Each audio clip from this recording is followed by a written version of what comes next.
And that is why Israel will always remain a vital ally of the United States of America. Israelis share our values, field one of the world's most powerful militaries. You really do. You have an amazing, what a job you've done. And have one of the most innovative economies on earth. Those are just a few of the reasons why I'm proud to be the best friend that Israel has ever had. And they all say it in the White House. They all say it. I guess it's true because everybody says it, baby. You said it today. Thank you. But as president, I terminated the disastrous Iran nuclear deal, and ultimately I terminated Iran's nuclear program with things called B-2 bombers. It was swift, and it was accurate, and it was a military beauty. I authorized the spending of billions of dollars, which went to Israel's defense, as you know. And after years of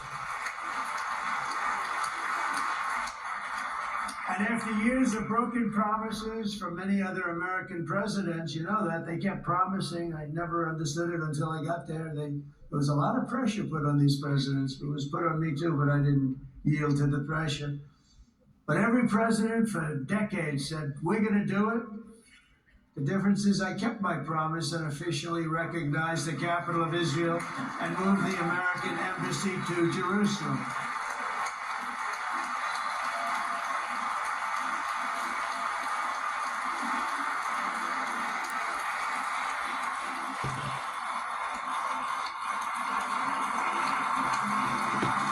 Isn't that right, Miriam? Look at Miriam. She's back there. Stand up, Miriam. Stand up.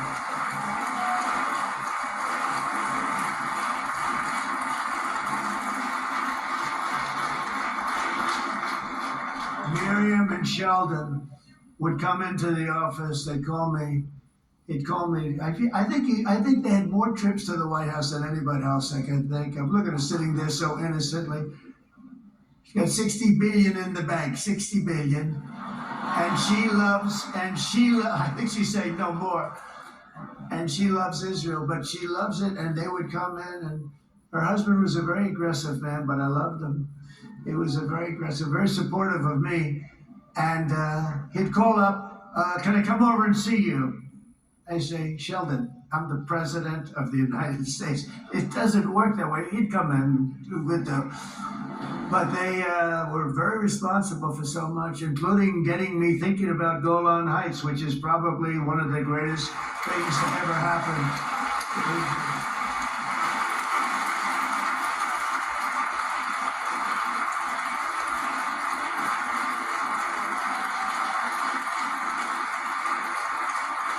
Miriam, stand up, please.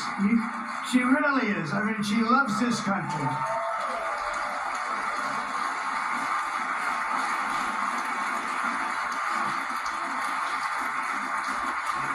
She loves this country. Her and her husband are so incredible. We miss him so dearly.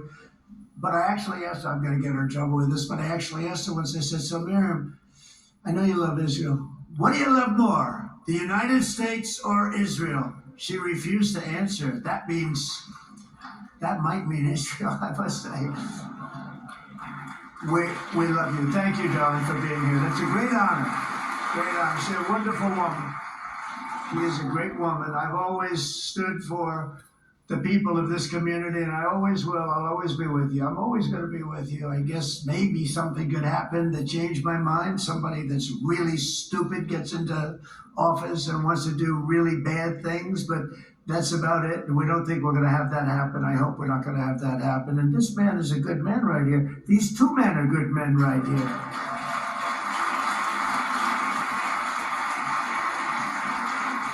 Hey, I have an idea. Mr. President, why don't you give him a pardon? Give him a pardon. Come on.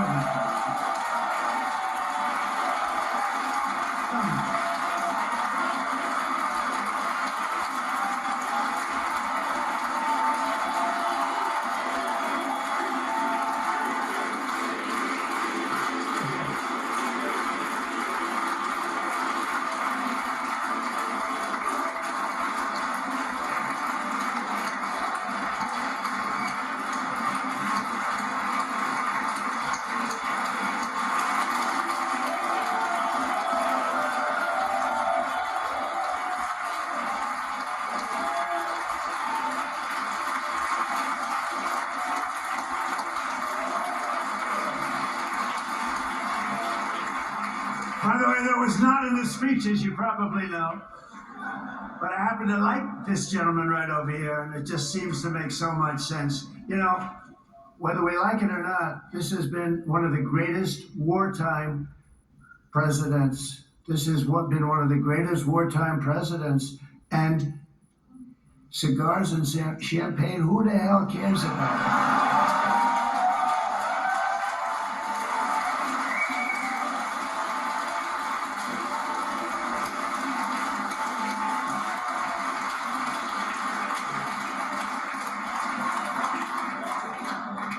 All right, enough controversy for the day, right?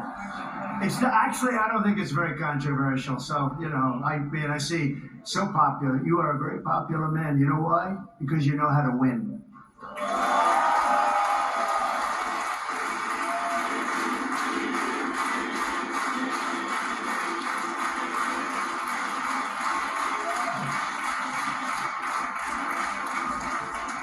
Over the past 2 years, I've met many of the families of the Israelis taken hostage and those that were taken hostage. Unbelievable. I've looked into their eyes. I've seen the worst nightmares of their suffering, but I've also seen something else, the beautiful love of the people, the love of people, frankly, that hold things together, the love that gives you the courage to carry on through thousands of years of persecution and repression and to emerge with the heart of David. It's the heart of David.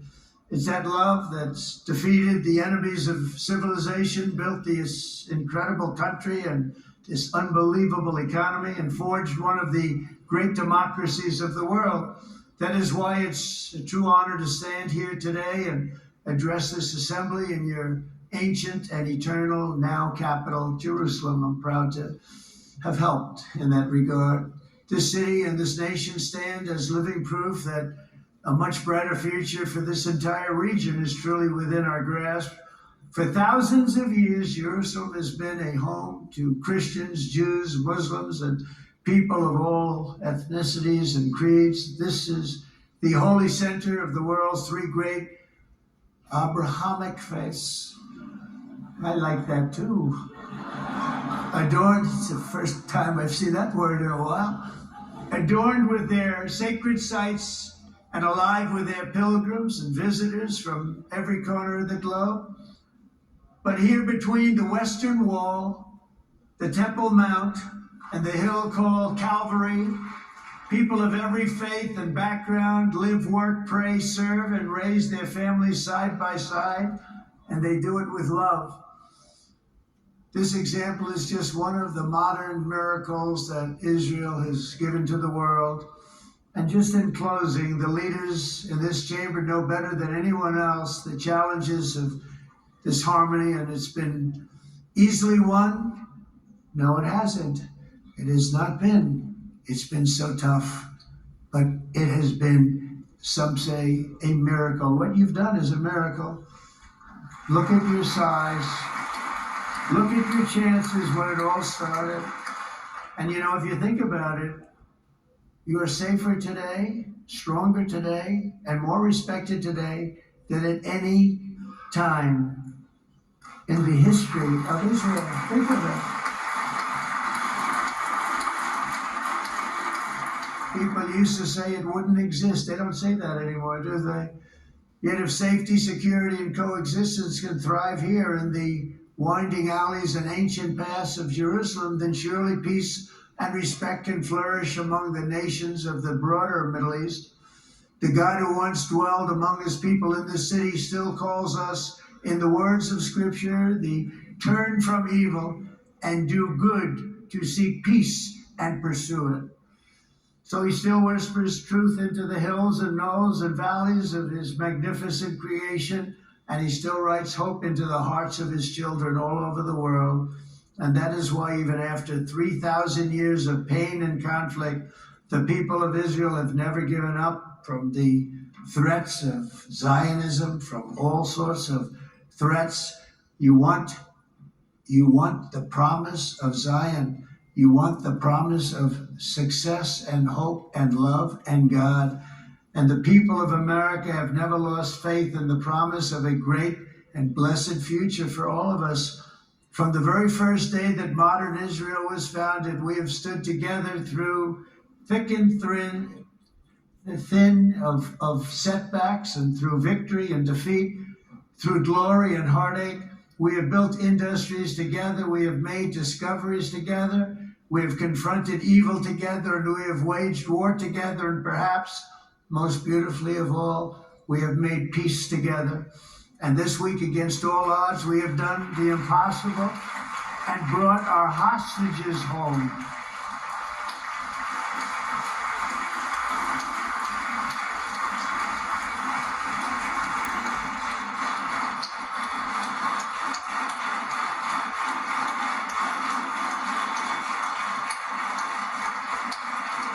So now we're going to forge a future that is worthy of our heritage. We're going to build a legacy that all the people of this region can be proud of.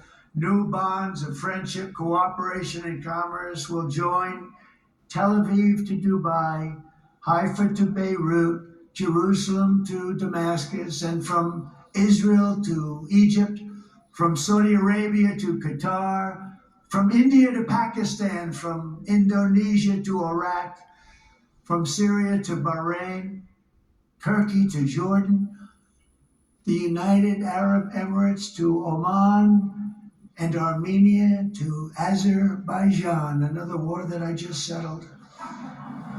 We are going to have hope, harmony, opportunity, and happiness here in the spiritual and geographic center of the entire world. That's what you are. Israel, America, and all of the nations of the Middle East will soon be safer, stronger, greater, and more prosperous than ever before.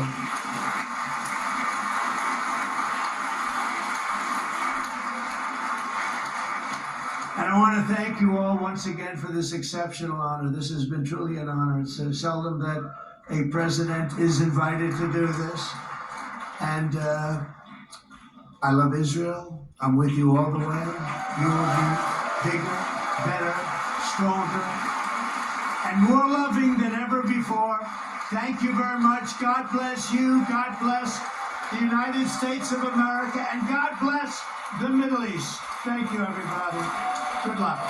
Thank you very much. Thank you.